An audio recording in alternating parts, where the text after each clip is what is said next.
Good afternoon. My name is Dr. Joanne Alvarez, and on behalf of the Fort Wayne Warsaw Diversity Council, I want to thank each of you for joining us today. Ivy Tech Community College is dedicated to establishing a sustainable culture where everyone is respected, accepted, and valued, with a commitment to civility in which we encourage professional and academic development with open communication, honesty, empathy, and respect. The Diversity Council seeks to create a platform to begin dialogue on topics that can sometimes lead to uncomfortable but necessary conversations that can express differing or controversial viewpoints. As an institution of higher learning, we know the importance of having discussions where people can safely touch on social issues and current events. Today's presentation on privilege can be difficult for some, and we ask that you listen to learn and listen without judgment. To keep our presentation moving, we ask audience members to mute themselves. However, we do encourage you to submit your questions. We will do our best to have those questions addressed either during the presentation or at the conclusion.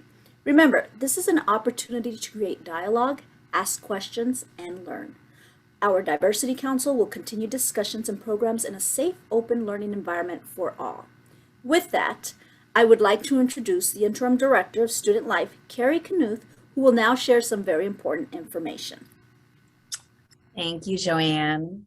Like Ivy Tech Fort Wayne Warsaw Diversity Council, the Office of Student Life is dedicated to providing educational programming and opportunities designed to empower students and staff to understand social responsibility and learn the benefit of developing and maintaining meaningful interpersonal relationships. This diversity discussion is balancing the scales, racial identity, and social justice. Its learning objective is to provide information to help participants understand their own identity and culture while challenging abusive use of stereotypes by others. Today's presentation kicks off our ongoing semester-long Diversity Awareness Series. By participating in the Diversity Awareness Series Participation Certificate Program and Scholarship Opportunity, students and staff will learn to articulate advantages, challenges, and the impact of a diverse society while listening and considering others' points of view and treating others with respect. For more information about criteria for series certificate completion and scholarship opportunity, visit link.ivytech.edu/FW Diversity Series. Here to present today's event is Ashlee Haze, founder of Moderne Philosophy. Formerly Haze's Higher Learning was founded in 2017 as an educational podcast for creatives and modern thinkers, and a brave space for healing, learning, and experimentation, whose mission is to make self-mastery, business, and social justice education accessible in non-traditional environments through the cultivation of wonder, ethics, and authenticity, and whose vision is a world where social justice is achieved via love-based ethics. Ashlee Haze is a poet and spoken word artist from Atlanta by way of Chicago. She is one of the most accomplished poets in performance poetry and has toured the country performing at over 300 venues and universities. She holds a BA in philosophy from Georgia State University and spends her time innovating ways to tell the stories not often told. Please join me in welcoming Ashlee Haze. Hello, everybody. It is so good to be with you all, and thank you for that lovely introduction. My name is Ashlee Haze, and I'm so excited to be sharing with you a workshop today called Balancing the Scales. We're going to have a conversation on identity and social justice and what it means and what we can do and what the issues are. So as was already stated, this is going to be a brave space. We may challenge some things that we think we know. Please feel free to use the chat. If you have a question, if I move too fast, which sometimes I can do, say, hey, can you go back to this? Can you clarify this for me? I want this to be truly open. And what we're going to do is first, I'm going to do a presentation, and then we're going to actually take some time to do some writing, because I absolutely believe in art as a tool and a catalyst for change. So we will all become poets today if you've not identified as such. But in the meantime, we'll go ahead and get started. Like I said, feel free to use the chat, and we are going to get into this. One second.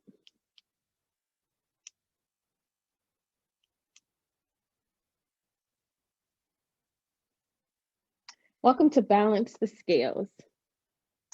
The first thing I like to do in this workshop is to set up a working definitions of identity. So Descartes, who is a philosopher, very simply said, I think, therefore I am. If I have the capacity to think, if these are thoughts, if I see you and you see me, then I exist, right? But Don Miguel Ruiz Jr., who's a philosopher from Mexico, he says, when we look at ourselves in the mirror, we often hear a narrative in our mind of what we see, a definition in the form of identity that is based on our agreements, the thoughts and beliefs that we have said yes to. The identity stems from ideological beliefs that have come to us over a period of time from our family, culture, religion, education, friends, and beyond. So he says identity is composed of agreements. So one example that I like to use to kind of explain what that means is, let's say I identify as woman, which I do. A lot of times people agree that women should behave a certain way, should be presented a certain way, should wear their hair long, should do certain things, should be in certain places, should be silent. And so a lot of times society comes to those agreements, but what happens is we don't really get a say-so in the matter, at least a lot of the time. We're sort of thrown into this definition of who we are and what we decide to be. And so when we talk about identity, it can be a useful tool for finding community, right? And shared experiences. So I may intentionally look for spaces that center the voices of Black women or people of femme experience or people who are from backgrounds that I am from. But although it can be used to bring us together, a lot of times we use it to sort. So a lot of times people use identity as a means to judge people and to say, well, you identify as this, so you must be this. Another agreement, right? Somewhere along the line, somebody agreed that people with certain skin color were less valuable than others. I don't want to participate in this agreement anymore. And so this conversation is for people who wish to break and redefine those agreements. It can be very divisive to show up like that, to say, I only want to participate with people who look like me and have my shared experiences. And so one of the offerings that I like to offer is that your identity should not be so fixed that it cannot be challenged. So a lot of times people use their class position as a class identity, and they identify as rich or they identify as poor, and they say, this is the way it has to be. But that's fluid. One bad day at the stock exchange can take you from a rich positioning in society to one that you may deem less desirable. So because our identities and our positionings are so fluid, I argue that we should not be so attached to them. Because guess what? You're worthy as you are. It should not be a gauge for your value in society. You should not have to appear as a certain skin color or practice a certain religion in order to be valuable or to hold a certain position in society. And we'll talk a little bit more about how that happens. So what I like to cultivate is what's called authenticity. So when I look in the mirror, I see myself. I see Ashlee Haze, an African American, a woman, a poet, a sister, a daughter, etc. And all of these identities are beliefs about what they look like and mean. Sometimes, some people will see a person of color and they think that they know who they are because of the agreements about what all of this stuff means. And a lot of times what happens is when we take on that title, let's say we take on the title of mother or father, we have in our minds what we think it should look like. And guess what? Sometimes when people don't show up, we think we're not good enough. And we think that you have to achieve this certain thing in order to be worthy.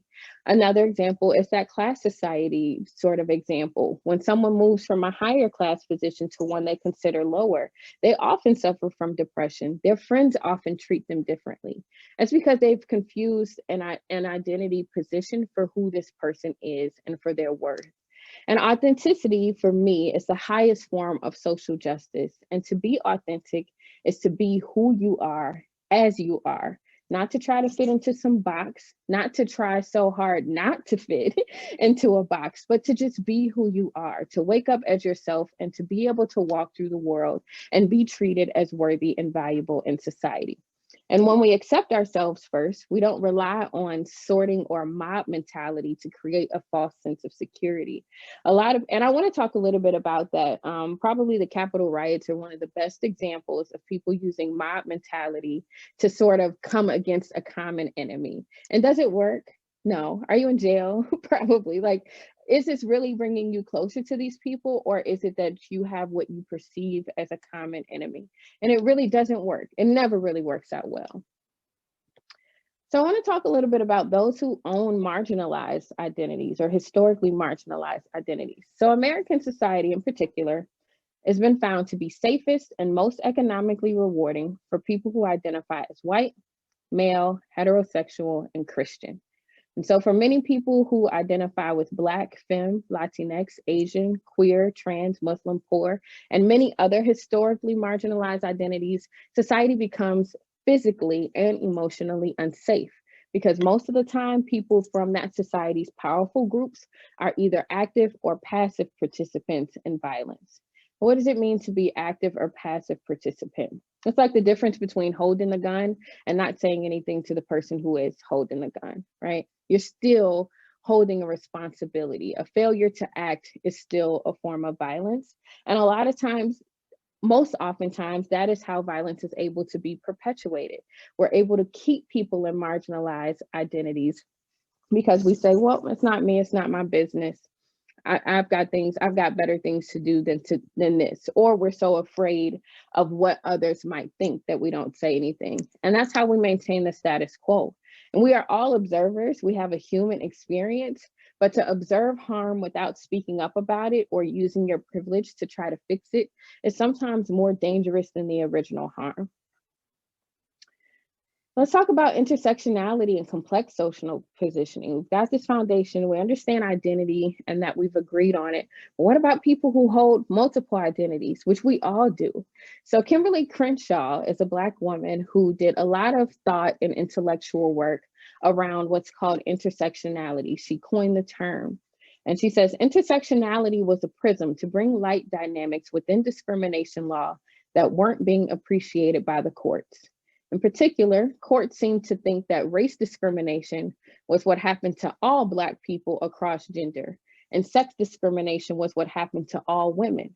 And if that is your framework, of course, when it happens to Black women or other women of color, it's going to be difficult to see. So she found that a lot of times they didn't consider having multiple identities and how that could affect how you're treated in society or in the justice system or in court. And intersectionality addresses that complex overlapping identity and how discrimination applies to those intersections. And so I introduced this to think about those people who don't just hold one, who hold so many and who have to navigate the world as women and as African Americans, as other people of color. And so now that we have a framework for identity, I do want to talk about how we can fix it, how we can talk about social justice and what we can tangibly do. One of my favorite philosophers, Bell Hooks, she says, justice demands integrity. It is to have a moral universe, not to only know what is right or wrong, but to put things in perspective, to weigh things. Justice is different from violence and retribution. It requires complex accounting. And I love this. I love this concept of justice because it lets you know that there are things that we can account for, which means that the good news is there are things that we can do to restore justice where it has been taken. Let's talk about what it is. Oxford defines social justice as justice in terms of the distribution of wealth, opportunities, and privileges within a society. So what are the barriers to social justice? Why don't we have it? The premise I'm working under right now is that we're not in a just society. One thing that keeps us from becoming just is the hoarding of wealth and privilege, people gaining wealth and keeping it all to themselves. Denial that the injustice exists. How crazy is it that if some people just don't think that it's happening, they don't think that racial injustice is happening. So no, that's so 40 years ago, that's so 400 years ago. No, it's so right now. Miseducation on a societal scale. Excuse me. People just learning incorrect information about other people's experiences. Like there are people who really think that people in urban communities have the same access to education as they do. This bootstraps mentality. And Martin Luther King once says, it's a cruel jest to say to a bootless man that he ought to pull himself up by his bootstraps. So when people don't understand that everybody doesn't have boots, it keeps us from practicing social justice because we think it's not a problem. So how do we identify social justice? Well, common ways in which they're experienced and created is wealth gaps, workplace discrimination, paying men more than women. There was a study done that said Black women made about 64 cents to every dollar that a Caucasian man makes. that Black men make about 72 cents on that dollar, and that Asian men make about $1.20 on that dollar. It's a big gap. That means somewhere for the same job, two people are getting paid almost 50% in difference in wages. That is certainly a way to keep certain groups marginalized. Educational funding. Whose tax dollars go to fund which schools? Student loan rates were found to be higher for college students of color. Excessive policing. Where are the police going and staying? What areas are they locking up the most? Legislation. Who decides what becomes illegal and how long you should serve for that? The privatization of prisons, gentrification. There's injustice in religion, treating people differently because they practice a different religion. All of these are ways in which society is not balanced. So we have to talk a little bit about the P word, which is privilege. And privilege can be a tool and can also be a weapon. A lot of times privilege is used as this blanket term as a bad thing. But I want to talk about how it can be used to restore justice. The types of privilege: wealth, gender representation. In patriarchal societies, people who identify as male benefit from that privilege. They're often safer and also don't have to, fear for their safety in a back alley. Race can be a type of privilege if you're born into a society that practices racism. Education can be a type of privilege, whether you went to schools in a certain area or if your parents could afford to pay for certain schools. Being able-bodied and having to be differently able can be, or not being differently able is a form of privilege. So I want to talk a little bit though about earned privilege versus unearned privilege, because this nuance actually changed the way I looked at privilege, and it changed my relationship with the privileges I do have.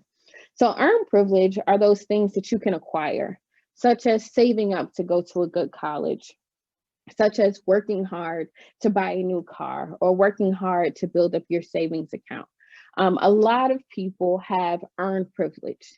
And then there's unearned privilege, things that you don't have to do anything to do. You can't control what color you were born, but sometimes that can be an unearned privilege if society is more beneficial for people who look like you. Inheriting wealth can be a form of unearned privilege, benefiting from the work that people did before you. And all of those things are sort of at our disposal to certain degrees. We all have some sort of privilege. And true social justice risks being uncomfortable, and it pushes us towards equitable distribution. So justice says that you needing education is just as important as me needing education. You needing a safe neighborhood is just as important as me needing a safe neighborhood. And when we start to think that about each other and to start to think that about ourselves, then we become closer and closer to practicing justice. So depersonalizing privilege is one of the ways in which I've learned to view it as useful. A lot of people fail to acknowledge their privilege or even use it as a tool because they think it's not their fault they have it. They say, well, I didn't ask for this money. I didn't ask for this skin color. I didn't ask to be born like this. I didn't ask to be able-bodied. Sure, but you have access to the privilege that is afforded those things, and that has to be accounted for. And sometimes unearned privilege functions better than earned privilege. I would use the example of like two people who are in an application to get to school. A lot of times the person whose father's father's father went to that school is a lot more likely to get in than a person who's first generation and having to use loans to get in. All of those things are considered. And so that has to be accounted for in social justice conversations, how we acquire the privileges that we do have. This is one of my favorite depictions. Has anybody ever seen this cartoon before? A couple people, yeah. Equality, equity, and liberation. And equality, everybody gets a box. Or one of my favorite examples is everybody gets $600, right? For some people, that $600 is just going to boost what you already have. For some people, it's going to get you just enough to where you might skate by. But to some people, they are so far behind that it could not possibly be enough to catch up. So giving everyone the same thing isn't necessarily justice. Equity says, okay, you have more than enough. We're not going to give you anything, right? You need a little bit of help, so we'll give you a little help. You need a lot of help, so we'll give you a lot of help. Equity works. We can all see over the fence. We're all in the game now, right? But liberation means that there is no fence. There is no barrier. There is no reason that two people with the same qualifications can't also have education. There's no reason that people with different qualifications can't have the same access to education. And liberation is what I seek. It is what I work towards, a world where we can literally be ourselves and still have access to wealth, education, and opportunities. I want to talk about visibility as activism. A lot of times I do this class, I love to do it with mixed groups because there are those of us who come from those marginalized identities.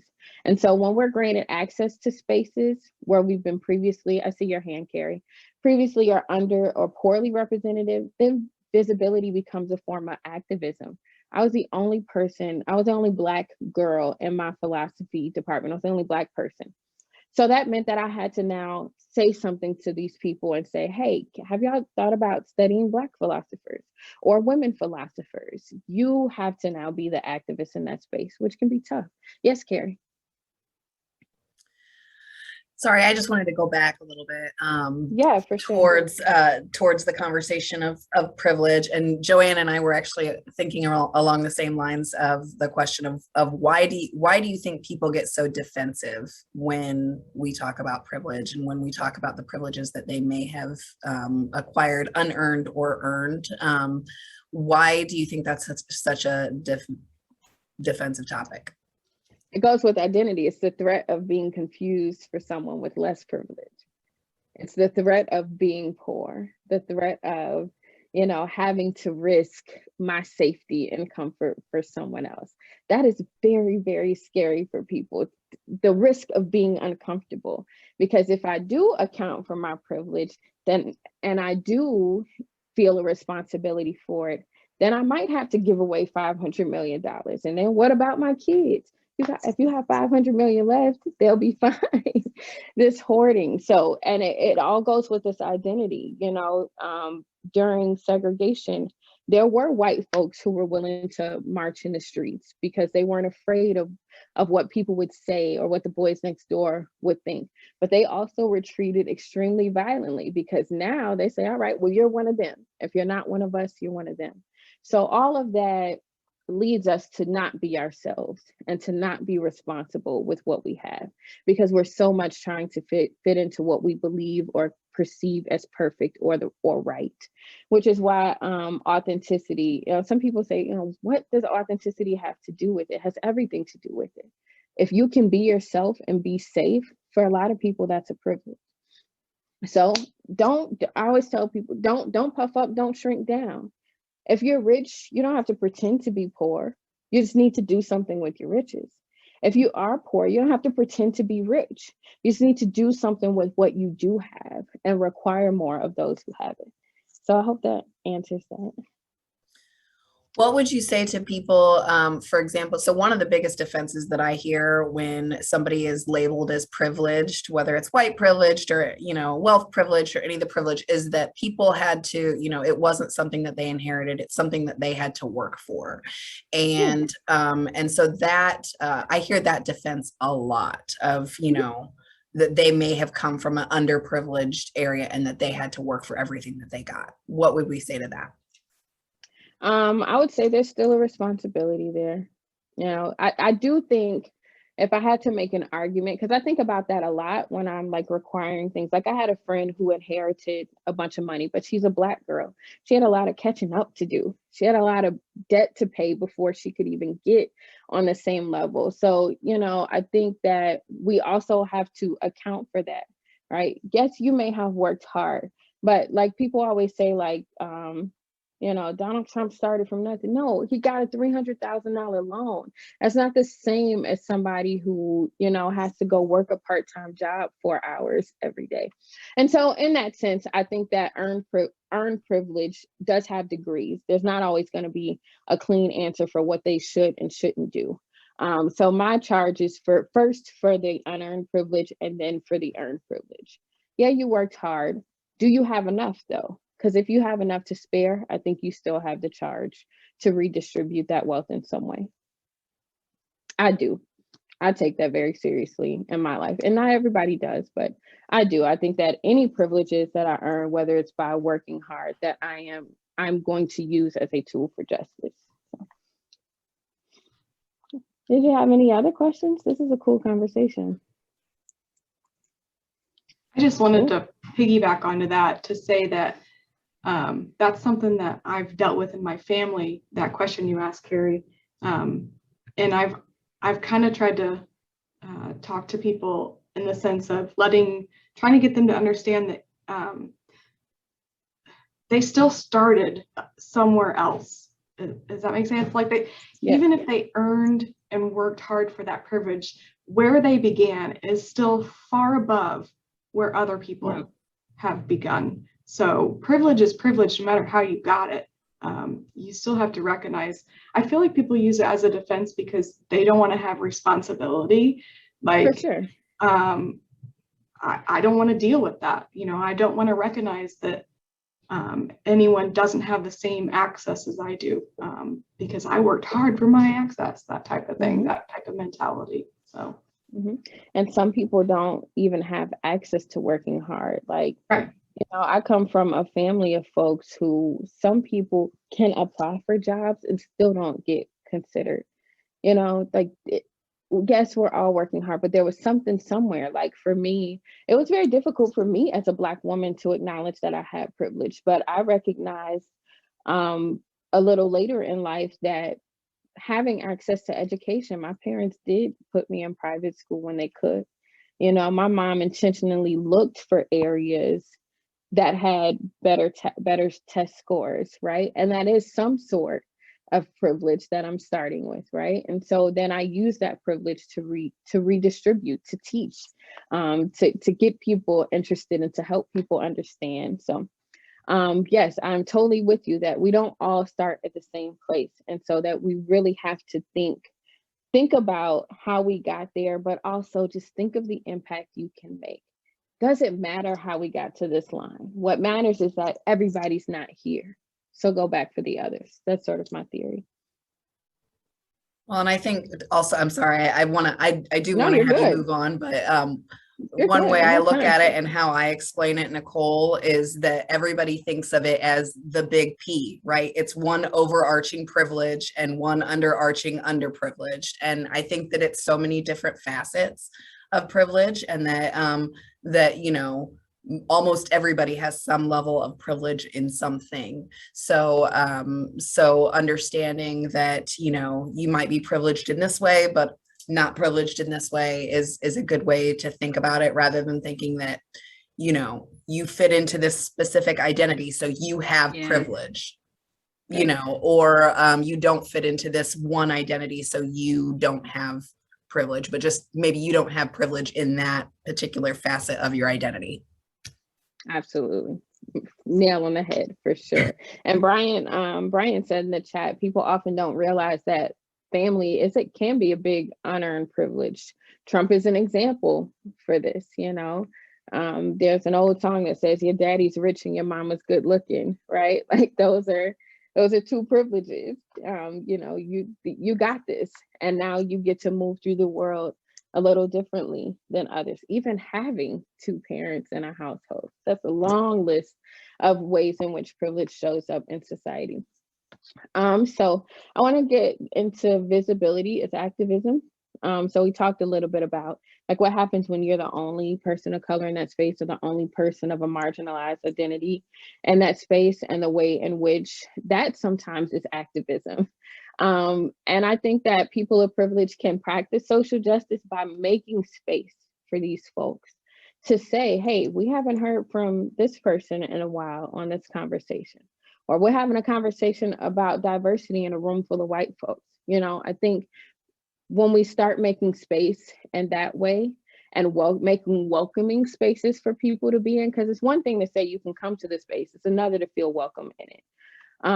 And social and economic institutions, and using their privilege to restore what was taken from those groups. I think that we do have the charge to try to say that you didn't have the same advantages. How can I help you? You know, I may not have $1 million to give, but I have a Saturday that I can spend with your kid, you know, something that you can do.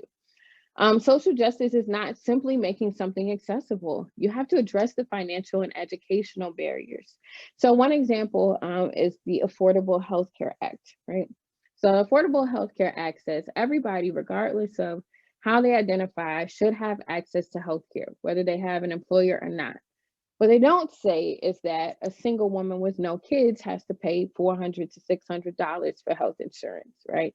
So now we've said everybody can get it, but we still haven't addressed the fact that not everybody can pay for it. Not everyone can afford it. Even when we talk about college, you say, all right, you can apply regardless of color, regardless of race, right? But then you don't consider that people from certain environments test scores are lower, that people from certain environments didn't have access to these particular things. So I think that justice does take it a step further, and it considers what stopped you from getting here. And invisibility, I want to talk a little bit about. So as a lot of times the only or one of few people of color in spaces, I'm very tempted to just become invisible, to just say, you know what, it's not my business, shut up and learn, and, you know, try to keep it as easy and non-confrontational as possible. But that doesn't help. If I'm silent, you know, when a white man makes a racist joke, it just means that now he'll tell his friends that the Black girl didn't say anything, so it must have been funny, right? So it maintains the status quo, and it can be a form of social violence. And so sometimes it's tough for me to speak up. And what I've learned to do is actually to lean on, like, my white friends. Like, I was in a space once where this white lady wanted to debate that we had, you know, the same privilege, or that she had to work just as hard as me. And I said, you know what, I'm not going to do this. Actually, white friend who came with me, could you have this conversation for me? And they step up.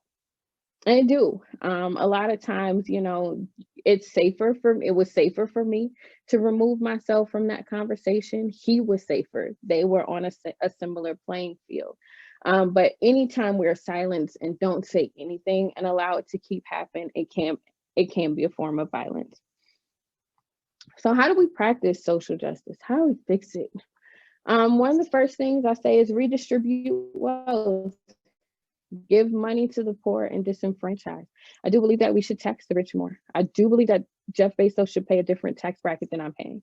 I just absolutely believe that. I think that his tax dollars should be used to reinvest in the areas in which he builds. Listen to people who come from different walks of life and backgrounds. We don't practice social justice by staying in our microcosms, by never leaving our neighborhoods, by never talking to people who are not from where we're from. When we make space for marginalized groups, when we fund local art organizations, when we fund after-school programs, when we fund historically Black colleges and universities, collectively, all 100 Black colleges and universities get about 20% of what Harvard gets from the federal government. 100 schools are not getting a fifth of what one school is getting in our federal budget. That's not justice. It's not justice to give the rich more. It's not. Hold corporations accountable. A lot of corporations, shortly after the death of George Floyd, they wanted to post about diversity and inclusion and, you know, the Black squares and all of that, and say that we're working to combat racism. Well, who have you hired from marginalized backgrounds? What's your board look like? What's your CEO look like? Who are the backgrounds of the people who make the top 1% of earnings in your company? If you're not asking those questions, you're not practicing justice. Have the courage to speak up, to tell the truth, and to ask difficult questions. It takes an immense amount of courage to combat institutional racism. It is not a thing that someone who lives in fear is readily able to do, because they're constantly in fear of what other people will think, how they might be treated differently in society. But I encourage you to practice courage, to be brave enough to say, hey, you know, I heard that remark that you made, and that was not okay. To say, hey, I see the way that you treated them, and that's not okay. To say, hey, you know, I really do need a job, and I've been here a long time. However, it might be time for me to put someone else in this position who hasn't had the opportunity to. All of those things are things that make us uncomfortable, but they do get us to justice. Somebody said accepting something doesn't mean you have to take everything into your personal bubble, period. Period. I like that. And then just acting in love and not fear. They can't hold the same space. I can't say I love people who don't look like me, yet be afraid of what the homies will think if I stand up for them. It just doesn't work. So now you all get to be poets. I have a writing prompt that I'd love to give you all probably 10 to 15 minutes to write. We're still doing great with time. And the writing prompt is this: what social injustices are you most angry about? Write a poem or short commentary that includes possible solutions to the issue. So it doesn't have to be a poem. If you're more of a prose or storyteller, you can tell a story. You can write a start of an essay if you want. You can just make it dialogue. But I'd like for you, the point of this is to think of ways, to think of solutions to the problem. And I'm going to share with you a poem that I wrote so that you can kind of get an idea of what I'm asking you all to write. Any questions so far? Because that's the end of the core presentation, so I don't want to push us too fast. Yes, I think, hold on, I'm trying to see it so I can see your names. I can only see faces. You're raising your hand. You're on mute, I think. Yeah, I was. Okay. Nicole, I can see it now. You made a comment about wanting to tax the rich, and I wholeheartedly agree that they should be taxed. I think that they have so many tax breaks that they are not taxed in the same way that we are. So taxing them more, just tax them at the same rate. Yeah. It's a solution that I would look at. But I look at this and I'm wondering, when we say, because I'm an instructor, a woman of color, and one of the very few women of color that's in certain areas where people don't look like me. And it's difficult to always stand up for what I believe to be right, because then I become a target. And if you're the only one in the room, you have to be selective on which hill you're willing to die on. Does that make sense? Yeah, and that can be tough. That can be tough. I have been in situations where, like I said, it's probably physically safer for me to just be quiet, right? But again, I call on us to ask for help. If you do have an ally, find your ally and say, hey, I'm out here bad. I'm afraid that if I say something, but if you say something, it'll be okay. I think we have to be okay asking for allyship. And no, I'm not going to tell you to, upset the status quo and put yourself in physical danger, although some folks have. Some folks thought that justice was dying for, and I don't think that you have to think that either way. I think that you do have the right to handle it how you see fit. If it is safe, I say speak up. If it's not, I say ask for allyship. And if that's not feasible, find an outlet for yourself, right? Which is what this next prompt is meant to do, right? Write it down, express it outside. I certainly encourage therapy counselors, people who can help us hold the weight of the world.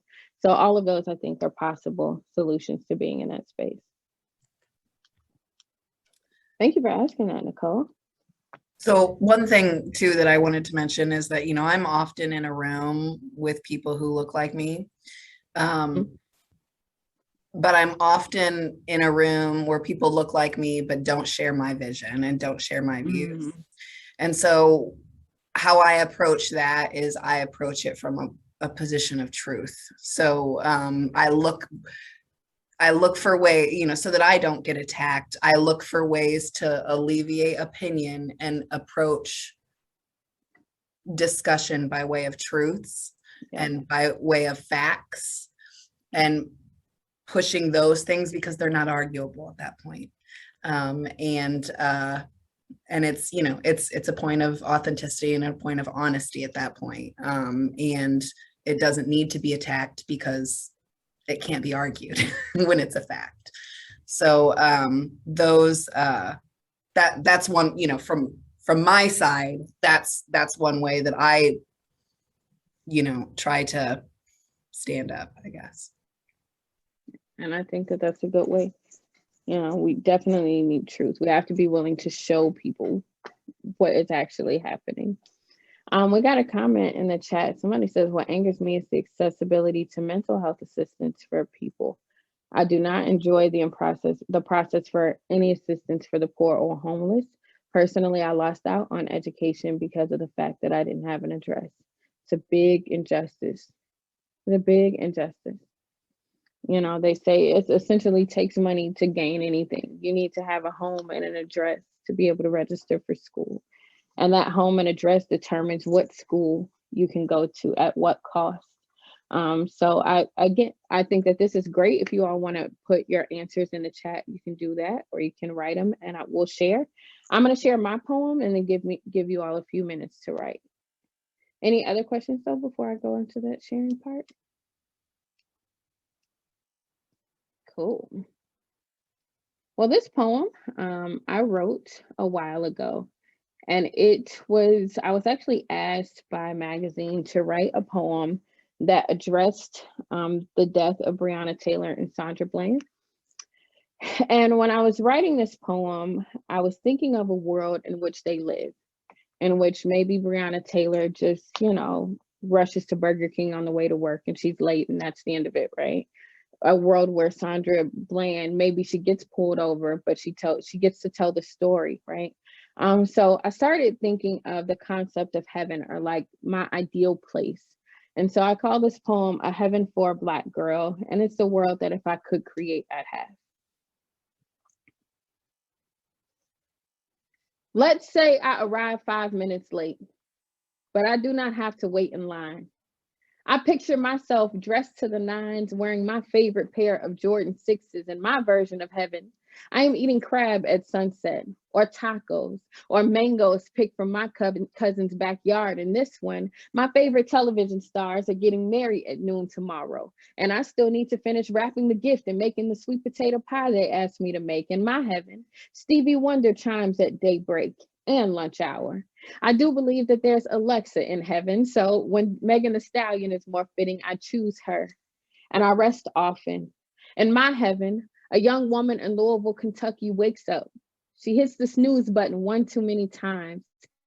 She throws her uniform in the dryer and rushes out the house and hopes her boss doesn't notice she's late. And this one, a young woman in Waller County, Texas plays WAP in her Toyota Corolla on the way to brunch.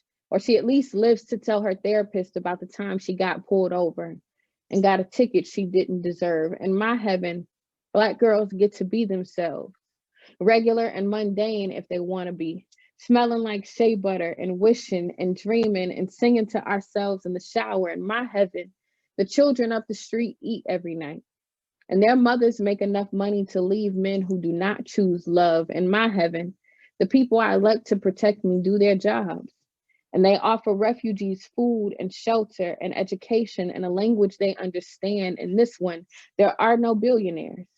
Because what good is wealth if it does not solve the problems of the people? I imagine a place where my queer poetry students are safe and find belonging and feel valuable, where our last hope for justice does not die with one woman, where justice does not only mean consequences for actions, but it means the Black girl breathes. And the Black man lives to talk smack about the Lakers with his homies another day. Hey, when is the last time you wrote yourself a heaven? When is the last time you dreamed a world where your breath was not traded for someone else's ego? Where your voice meant something? Where you could see yourself in your leaders, a place where you could eat your pie in peace. So that is my heaven for a Black girl. It is my list of solutions. I love a world where refugees have access to education. I love a world where women don't suffer domestic violence because they're not paid enough. I love a world where I can see leaders who look like me, who are representative of my communities.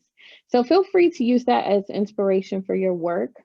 If you want to use the heaven, tell me about your heaven. Tell me what you're wearing, who's there, what kind of policies and rules are there, what people are treated well there. It's 12:45. So what I'll do is at 12:55, I'll see if we all need 5 more minutes. And then if we do, we'll go to 1. Does that work for y'all? I'm going to put the prompt back up on the screen, and I'll put the prompt in the chat, and then I will actually play some background music. And if you need to chat me, if you need a little help, if you have any questions, feel free to chat me.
right, we have had some time to write through our proposed solutions and our feelings on social justice. I will actually start with what's in the chat. Crystal actually sent over an image of a poem, and the line that resonated with me was, "Forgive me for what I didn't know." And I said, this resonates with me because I was very sheltered growing up, and we only know what we know, and education on this topic is vital and overlooked for many reasons, and every single person needs to be taught. We can only change what we know about and recognize. The first step in solving a problem is framing and defining it. Absolutely. Absolutely. Thank you so much for sharing that, Crystal. And then let's see, Clarity said, those who cannot will not understand. Their mind is locked. It's not what they already know. There are those cursed with life, cursed with the thoughts that they have in their minds. Humans' mouths release these words our brains can consume. The fear is induced, twisting in every move. Words can follow you everywhere. People can flock together, bonded by hate, wrath gnawing in ways no one can think of. Wow, Clarity, what poetry is that? A common thread here is, we don't know what we don't know. So seeking to learn and put ourselves in different spaces. Thank you, thank you. Brian said the criminal situation he's most angry about. The current criminal justice policy is in no way justice. We don't look at causes. We need to look at what we consider crimes. Then we need to look at ways to remove the reasons that people commit crimes. Remove the reasons and there is no crime. The high recidivism rate proves that what they are doing is not working. So why do we keep doing it? Thank you so much for sharing that, Brian. Absolutely, that's something that I'm angry about. And I absolutely believe in those solutions. When people have well justice, they don't steal other people's valuables. Why do I, as a woman, have to be concerned with what I'm wearing, Carrie says, what I'm drinking, who I'm with? Why can't we as a society teach boys not to over-sexualize what women wear and not to hurt, not to assault, and not to touch unless explicitly asked for? Why do I, as a white woman, get to carry a weapon and feel safe from those who've not been taught barriers and not to hurt, yet a person of color gets killed for carrying a brush or a cell phone? We as society are teaching fear. Absolutely, Carrie. Thank you for sharing that. Absolutely. Those are two big issues. You tackled two, an issue of inequality and injustice in gender, and inequality and injustice in color. So I think that's a good work. Thank you. Okay, Clarity said about bullying and writing a freestyle. Did anybody want to share over audio what you wrote? Anybody want to read it to the class? Casey? Yeah, I'd love to hear what you Yeah. Mine is kind of like a vision, a world, kind of like also kind of with heaven. I just wrote more kind of like my vision, I guess. Okay, so this is what I wrote. In my vision, the world is full of peace. There would be no fighting in politics, no worries in life or in heaven. There would be no richer, no poor. Everyone would be bright and radiant like the sun and happy like the sunshine. And as I leave this earth and sail into the indefinite cosmic universe, the wars, the triumphs, the beauty, and the bloodshed, I watch my life backwards and forwards, and I feel free here. Nothing is real. Love is everything. Also, there would be no hostile work environments with men and their nasty comments and side jokes at work, and no greed or hunger. And that was mine. That's a world I'd like to live in. Thank you for sharing that, Casey. I appreciate that very much. Y'all are rocking this. Anybody else would like to share over audio what they've written? Got some great work. I can share mine. Yeah, Nicole, I'd love to hear it. I don't have a title. No need. So it says, you see what you want to see until the truth comes to light. The light that covers me in darkness as your judgments make me wish to become invisible. This is why I hide, afraid to face your preconceived ideas of who I am or who I was to you before you knew. All I ever want to be is me. Can I not be me with you? Time ticks by and I see your eyes shift like the phases of the moon, passing from what I thought was unconditional love to conditional. My mind races as I try to say anything to make you feel just as you did a moment ago. But I'm out now, and so is the light. Wow, Wow, thank you for sharing that poem. Ooh, y'all are some poets at Fort Wayne. I love, love, love it. Thank you, Nicole. Carrie said, dang, y'all, yes, hot fire here. Anybody else want to share what you've written? I'll go once, I'll go twice. Right, I see that Yes, Thomas Carrie. actually shared in the chat. Oh, I didn't see that. I'm sorry, Thomas. Thank you for pointing that out. Okay, Thomas said, I was born a Black man in a white man's culture. Am I ashamed? No, because I believe I can make a change. My ancestors came here on a slave boat, but they didn't have the same opportunity, so some of them choked. Others didn't give up the fight because they knew one day everything was going to be all right. I must continue to stand tall and proud, shout out loud that man of no color is better than me. That way, my grandchildren and theirs will carry the long legacy. Thomas said he didn't check for mistakes. It's okay. I know how to kind of edit on the fly. Thank you so much, Thomas, for sharing that. Oh, yes, yes, yes, yes, yes, yes, yes. Absolutely. No one is better than you. Absolutely not. It took a lot to get here. So thank you for sharing that. Well, I must say that I have enjoyed myself very, very much with you all today. I'm so grateful for you all showing up and being a part of this process. I do have 2 more slides actually that I'd like to share with you all before we wrap.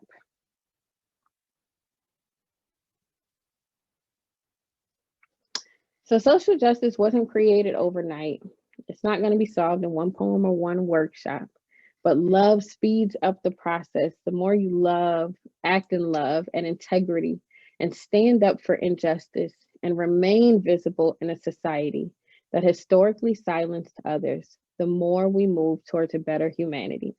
The more we take responsibility for solving issues, especially the problems that are not our personal problems, the more we move towards enlightenment and authenticity. So if you remember nothing else, that justice is when you take responsibility for someone else's issues as well. So here's some resources. A lot of people take this class and they say, well, Ashlee Haze, what can I read to be better? Where can I go to understand? One place I'm going to send you, which is a new book that I've recently found, is a book called White Fragility by a woman named Robin DiAngelo. She takes the time to talk about what it is and how it's harmful and how it's been weaponized, which also talks about what keeps us from accepting privilege.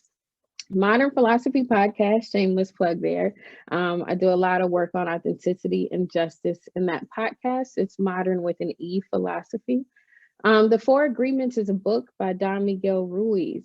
He talks a lot about attachment and identity and how we're thrown into society that teaches us we should be a certain way.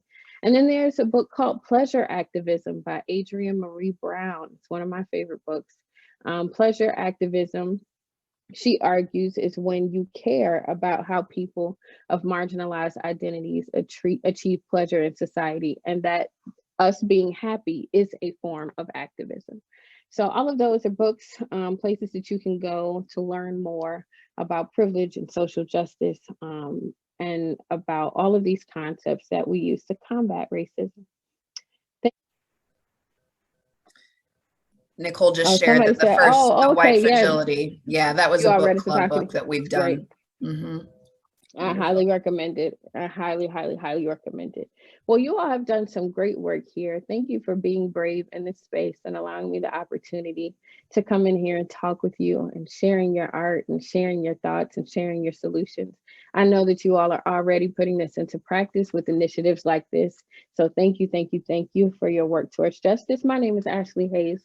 Please, if nothing else, remember to hydrate, drink your water, moisturize, mind your business, wash your hands and wear your mask. And I will see you all next time. Thank you. All right, well, don't go away too far. I'm going to go ahead and take back the screen here.